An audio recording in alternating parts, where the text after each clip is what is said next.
kung bakit nauan na ang sabi.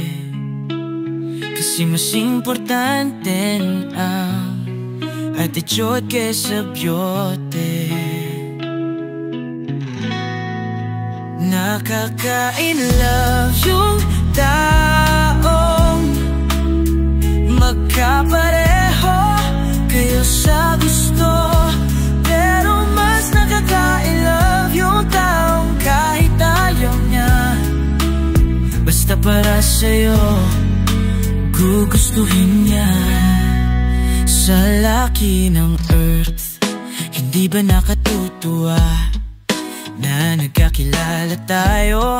At sa dinami-dami ng mga tao, hindi ba nakapagtataka kung bakit tayo pinagtagpo?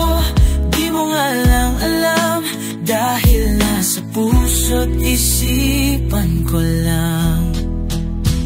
Dati gusto lang kita ma-meet, ngayon gusto na kitang makamit.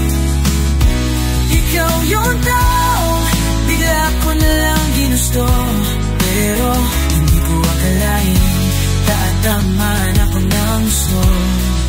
Wala na sa isip kong ma-in-love, pero di ko kayang pigilan na love.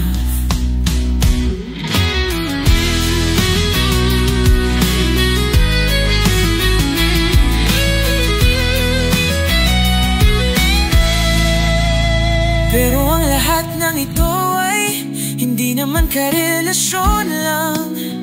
Ang mahalaga sa akin na maging masaya, kahit inspirasyon lang okay na, dahil makita lang kita happy na.